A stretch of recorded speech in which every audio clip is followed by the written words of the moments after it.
warahmatullahi wabarakatuh. Kami dari kelompok 2, kelas 11 IPS 5, menugaskan tentang kehidupan Nabi Ibrahim.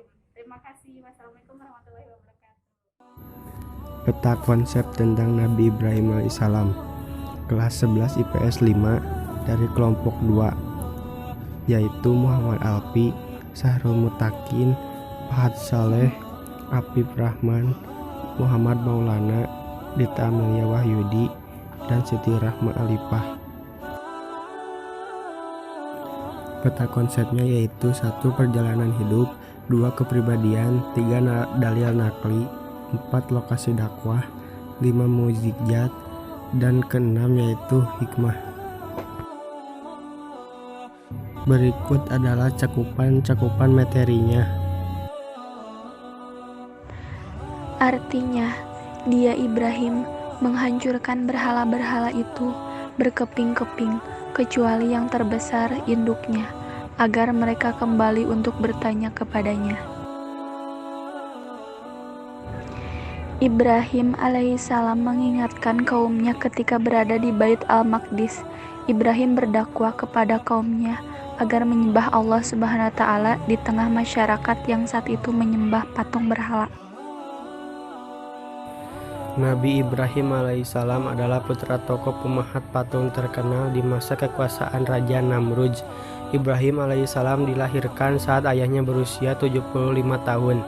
Namun diketahui sejarah hidup Nabi Ibrahim alaihissalam bermula dari kota Babilonia, lalu tumbuh menjadi remaja, kemudian berhijrah ke daerah Haran dekat Bait al-Maqdis. Burung dibunuh dan tubuhnya dilumatkan serta disatukan. Kemudian tubuh burung-burung itu dibagi menjadi 4 dan masing-masing bagian diletakkan di atas puncak bukit yang terpisah satu sama lain. Kemudian Allah Subhanahu wa Ta'ala memerintahkan Nabi Ibrahim alaihissalam untuk memanggil burung-burung itu. Atas kekuasaannya, burung yang sudah mati dan tubuhnya tercampur itu hidup kembali. Hilanglah segenap keraguan-keraguan hati Ibrahim alaihissalam tentang kebesaran Allah Subhanahu wa Ta'ala. Ibrahim adalah nabi ke-6 dalam Islam, dan ia bergelar Khalilullah, kesayangan Allah. Hal ini termaksud dalam Quran Surat An-Nisa ayat 125. Dan siapakah yang lebih baik agamanya daripada orang yang ikhlas menyerahkan dirinya kepada Allah, sedang dia pun mengerjakan kebaikan, dan ia mengikuti agama Ibrahim yang lurus, dan Allah mengambil Ibrahim menjadi kesayangannya. Quran Surat An-Nisa 125.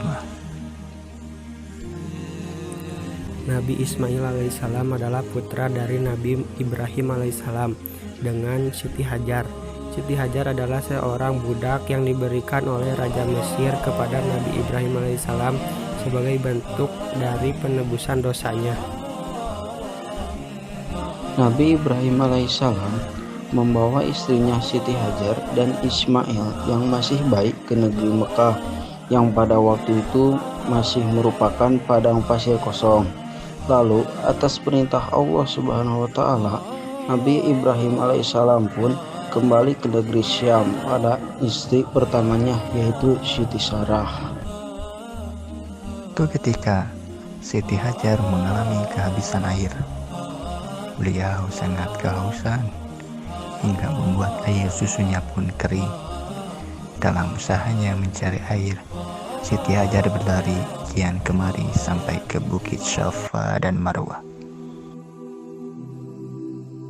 Kemudian Siti Hajar mendengar suara malaikat Jibril yang menunjuk suatu tempat di mana bayinya atau Ismail dibaringkan dalam keadaan menangis sambil merentak-rentakan kakinya.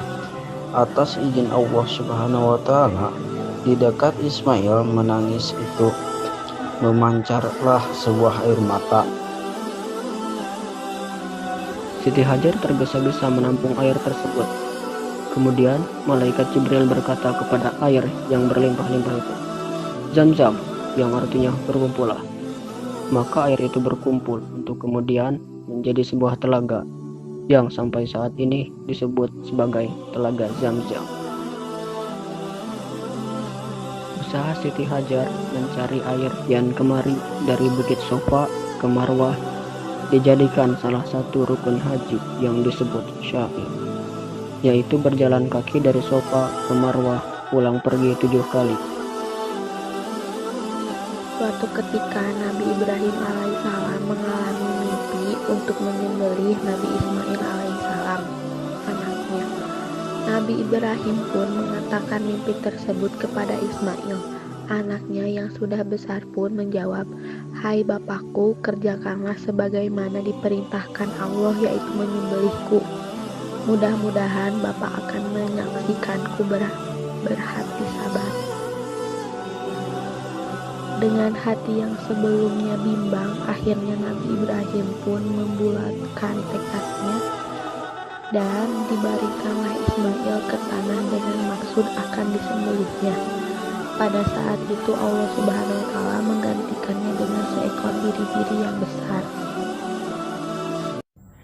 Nabi Ibrahim alaihissalam bersama anaknya yaitu Nabi Ismail alaihissalam kemudian mendirikan Ka'bah Baitullah yang menjadi kiblat bagi umat manusia dalam menunaikan ibadah.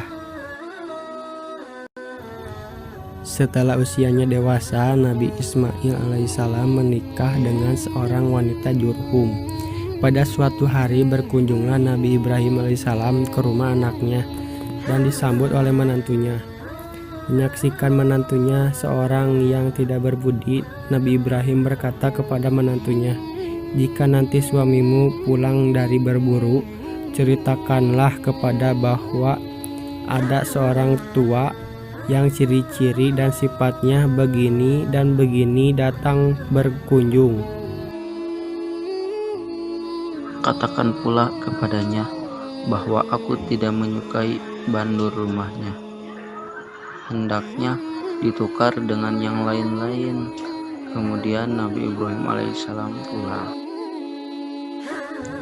Setelah tiba Nabi Ismail alaihissalam oleh istrinya, diceritakan kedatangan Nabi Ibrahim alaihissalam lengkap dengan pesan. "Itulah bapakku," ujar Nabi Ismail alaihissalam, "dan beliau tidak suka kepadamu karena budimu yang tidak baik." Lalu Nabi Ismail alaihissalam menceraikan istrinya dan menikah lagi dengan wanita Zurhum yang lain, dan akhirnya Nabi Ibrahim alaihissalam menyetujui dengan menantunya yang kedua ini.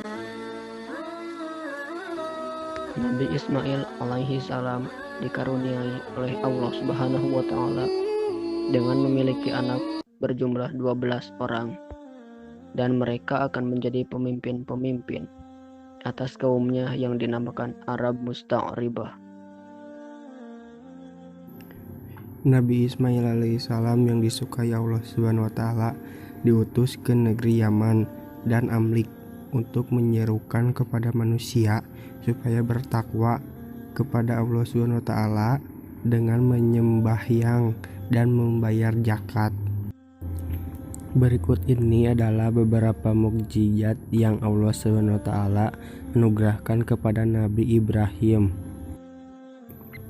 Tidak dapat dilalap oleh api, tidak dapat dibakar api adalah salah satu mukjizat Nabi Ibrahim yang paling diketahui banyak orang. Mengeluarkan madu dari jarinya. Pasir berubah menjadi makanan. Menghidupkan makhluk yang sudah mati. Berikut ini adalah 5 hikmah yang bisa kita petik dari cerita Nabi Ibrahim alaihissalam yang mencari Tuhan. 1. Ihsan, yakni senantiasa berbuat baik dan beribadah menyembah Allah Subhanahu wa Ta'ala tanpa lelah. 2.